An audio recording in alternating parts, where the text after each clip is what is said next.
Hello दोस्तों, तो जैसे कि हमने पिछले एपिसोड में देखा, रैंसी बेटियान को अपने दोस्त से मिलवाने के लिए बुला लेती है। जो देखकर रैंसी की दोस्त उससे कहने लगती क्या तुम इसी से प्यार करती हो, जिस पर रैंसी बेटियान से चिपकने के साथ ही कियान से कहने लगती हाँ तुमने ठीक कहा। इसके बाद हम उन लोगों को एक रेस्टोरेंट में देखते हैं। तभी रैंसी ने कियान के दादाजी के बारे में पूछ लिया था, जिस पर कियान उसको बताती मेरे दादाजी की तबीयत कुछ ज्यादा ही खराब हो चुकी है। उन दोनों की ऐसी बातों को सुनकर बेटियान ने उसको एक रिकवरी पिल पकड़ा दी, लेकिन उसने इस रिकवरी पिल के बदले 3 लाख गोल्ड कॉइन ले लिए। इसके बाद हम अगले सीन में किन फैमिली का सीन देखते हैं, जहाँ पर कियान ने वो रिकवरी पिल अपने दादाजी को खिला दी, जिसकी वजह से कियान के दादाजी हील भी होने लगते हैं। और हमने एपिसोड के लास्ट में यह भी देखा था कि बेटियान सुजाको एकेडमी में आ गया, जिसको देखकर एल्डर यान कहने लगे थे तुम काफी दिनों के बाद आए हो, जिसकी वजह से तुमको काफी ज्यादा मेहनत करनी पड़ेगी और 3 दिन बाद आकर अपना रिजल्ट दिखा देना। और साथ ही साथ बेटियान की मुलाकात वहाँ पर हान फेंग से हो जाती है, जिसके बाद बेटियान और हान फेंग के दोस्त के दरमियान फाइट शुरू हो जाती है, जिस फाइट में बेटियान ने फैंगलिन को काफी ज्यादा इंजर्ड कर दिया था। अब आगे तो इस एपिसोड की शुरुआत बिल्कुल उसी सीन से शुरू होती है, जहाँ पर हान फेंग कह रहा था ये किस लेवल का मार्शल आर्ट मैजिक है, और फैंगलिन अपने आप को संभालते हुए बेटियान से कहता लगता है मेरे को तुम्हें मजा सिखाना ही पड़ेगा। जो कहती उसने तुरंत ही बेटियान पर अटैक कर दिया, और फैंगलिन उस पर अटैक कर पाता उससे पहले फैंगलिन को किसी ने ग्रीन रूट से पकड़ लिया, जिसकी वजह से फैंगलिन बिल्कुल भी नहीं हिल पाता और वो नीचे गिर गया। वहाँ का ऐसा सीन देखेगा तो बेटियान भी हैरान हो चुका था कि ये यहाँ पर क्या हो रहा है। तभी हम दूसरी तरफ कियान को देखते हैं, जो बेटियान की तरफ ही आ रही थी, और बातें के साथ ही बेटियान से कहने लगती क्या तुम ठीक हो। तभी बेटियान ने उससे कहा सिर्फ इतना है कि वो मेरे को इंजर्ड करने के काबिल नहीं है, लेकिन मुझे तुम्हें देखकर लगता है कि रिकवरी पिल काम कर गई। ये बात को सुनकर हान फेंग कहने लगा सीनियर सिस्टर कियान तुमको पता है ये लड़का चालाक है, इसकी बात पर मत विश्वास करो। जो सुनकर कियान उसकी बातों को इग्नोर मारते हुए कहती हान फेंग क्या तुम ज्यादा एरोगेंट नहीं हो रहे, अगर हो रहे हो तो उसे बंद करो, क्योंकि तुमको मालूम होगा लान हाओ मैंसन में कोई भी फाइट नहीं कर सकता। जिस पर हान फेंग बताता फैंगलिन चलो चलते हैं, वो कहती उसने उसकी रोप भी हटा दी थी, और हान फेंग वहाँ से काफी गुस्से में चला गया। उसके जाने के बाद कियान बेटियान से बोलती अगर तुम्हें ये फ्यूचर में कभी भी परेशान करे तो मुझे याद कर लेना, फिर हम उससे निपटने में तुम्हारी मदद करेंगे। जिस बात पर बेटियान का कहना है यह कोई बड़ी बात नहीं है। जो सुनने के बाद कियान कहते कि और हाँ बेटियान मैं आज तुम्हारे पास इसलिए आई हूँ ताकि किन फैमिली की ओर से मैं तुम्हारा शुक्रिया अदा कर सकूं। डन मेरे दादाजी को बचाने के लिए थैंक यू। जो कहते कियान बेटियान को शुक्रिया अदा के तौर पर एक फालिंग स्टार गोल्ड कार्ड देने लगती है, साथ ही उससे कहती वह मेरे डैड थे जिन्होंने यह तुम्हें देने के लिए कहा, और इसमें 5 लाख गोल्ड कॉइन है, साथ ही साथ कुछ एक्स्ट्रा 2 लाख गोल्ड कॉइन भी है। दूसरी तरफ बेटियान कियान से कहने लगा था ठीक है तो मैं इसे बिना शर्म के ले लेता हूँ, और इन कल्टीवेशन रिसोर्सेज के साथ अब मैं कुछ समय मन की शांति के साथ प्रैक्टिस कर सकता हूँ। जिसको लेने के बाद यहाँ सीन शिफ्ट होकर होली पूल की तरफ आ जाता है, जहाँ पर बेटियान कल्टीवेशन करके अपने आप को ब्रेक थ्रू करने की कोशिश कर रहा था, जिसके बाद वो ब्रेक थ्रू में कामयाब भी हो जाता है। साथ ही साथ उसने अपनी आइस पावर कोड भी ज्यादा इंक्रीज कर दिया था। फिर वो कहता आखिरकार मैंने 6 स्टार वॉरियर रिलम को अचीव कर लिया,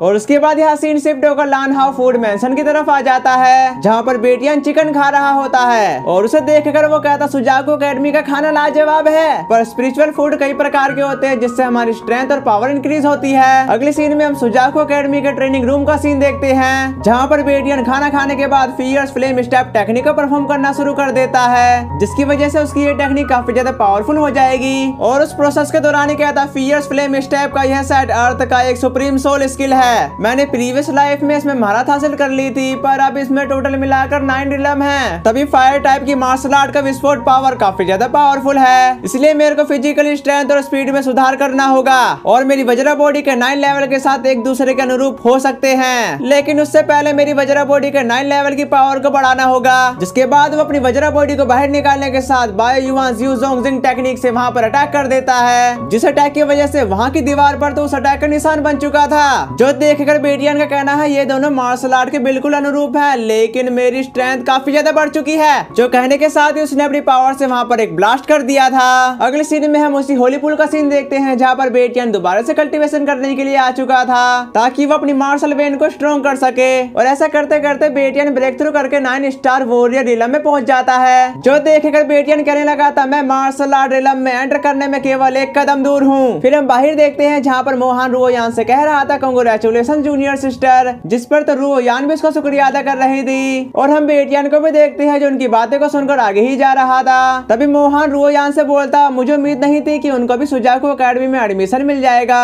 जिसके बाद उसने बेटियान को भी देख लिया था, जिसको देखने के साथ ही कहता देखो तो देखो यहाँ पर कौन आया है। उसी वक्त काओरी की आवाज आती बेटियान आखिरकार मैंने तुम्हें ढूंढ लिया, अब हम एक साथ प्रैक्टिस कर सकते हैं। जो सुनकर बेटियान कहता, कावरी मैंने तुम्हें काफी दिनों से नहीं देखा और तुम्हें सुजाकू अकेडमी में एडमिशन मिल गया, कांग्रेचुलेशन। जिस पर कावरी बताती, तुम्हारा शुक्रिया बेटियान, पिछले साल की मेरी हार्ड प्रैक्टिस बेकार नहीं गई, तभी तो मेरी मुलाकात बेटियान से हो गई। उन दोनों की बातों को मोहन और रुओयान बड़े ध्यान से सुन रहे होते हैं। इसके बाद यहाँ सीन शिफ्ट होकर बैटल ग्राउंड की तरफ आ जाता है, जहाँ पर एल्डर यान उनका ही इंतजार कर रहे थे। देन वहाँ के सारे डेसिपल्स एल्डर्स को ग्रीट करने लगते हैं, जो देखकर एल्डर यान बेटियान से कहते, तुम तो 9 स्टार के वॉरियर बन गए। जिस बात पर बेटियान भी एग्री करता था। जो सुनकर तो वहाँ के लोगों को काफी ज्यादा हैरानगी होती है कि बेटियान इतनी जल्दी लेवल अप कैसे कर सकता है। तभी एल्डर यान बेटियान से कहने लगते, तुम्हारी कल्टीवेशन स्पीड तेज है, तुम dual heaven level martial art में जीनियस होने के काबिल हो। अब तो उसने लान्हा वुफू में एक ट्रेनिंग रिकॉर्ड ही बना दिया,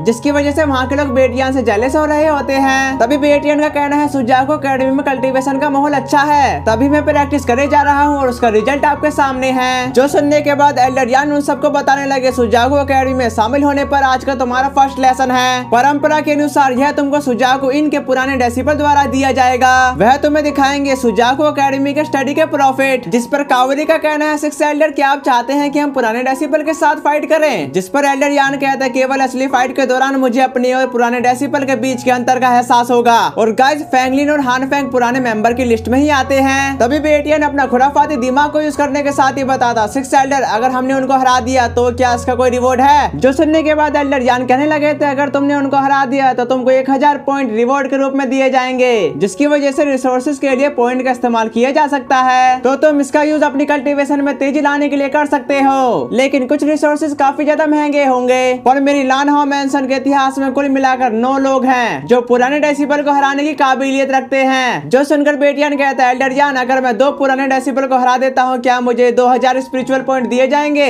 उसके बाद पर तो एल्डर यान भी एग्री कर गए। जिस पर बेटियान ने बताता, फिर कोई दिक्कत नहीं, मैं चुनूंगा फर्स्ट क्लास के हान फैंग और फैंगलिन को। मुझे आशा है कि उनकी प्रैक्टिस मुझे निराश नहीं करेगी। वहाँ की ऐसी बातों को सुनकर लड़कियां कह रही होती हैं, ये बेटियान इतना घमंडी क्यों है? दूसरी तरफ हान फैंग का कहना है, सु बेटियान क्या तुम हमें वाकई चुनना चाहते हो, वो भी हम दोनों को एक साथ? ये बात को सुनकर बेटियान कहने लगा था, हाँ तुमने ठीक कहा, बस तुम दोनों को, और तुम में काफी हिम्मत है कि तुम दोनों इसके लिए मान गए। जिसके जवाब पर फैंगलिन उसको बताने लगा, तुम काफी ज्यादा घमंडी हो, पर मुझे आशा है कि तुम अपनी पसंद पर पछतावा नहीं करोगे। जो सुनकर बेटियान कहता, ये पछतावा क्या होता है मैं तो नहीं जानता। जिसके बाद वहाँ के एल्डर्स अपनी अपनी सीट पर जाकर बैठ जाते हैं और बेटियान फ्लैक्स मारते हुए उन दोनों से कहता, क्या तुम दोनों इसके लिए तैयार हो? और इस शानदार सिचुएशन के साथ हमारा ये वाला एपिसोड खत्म हो जाता है। अगर आप लोगों को मेरी वीडियो कहीं से भी अच्छी लगती है तो प्लीज मेरे चैनल को सब्सक्राइब करके बेल आइकन ऑल पे सेट कर लेना, ताकि मैं वीडियो को जब भी अपलोड करूँ तो उसका नोटिफिकेशन आप तक सबसे पहले पहुंच जाए। और बात रही the peak of true martial art season 2 के न्यू एपिसोड की, तो गाइस वो एनिमे यूको कंपनी की है, जिसको एडिट करना काफी ज्यादा मुश्किल होता है। अगर मैं उसके सही ढंग से एडिटिंग नहीं करूंगा तो आप लोग जानते ही होंगे कि मेरे चैनल का क्या होगा।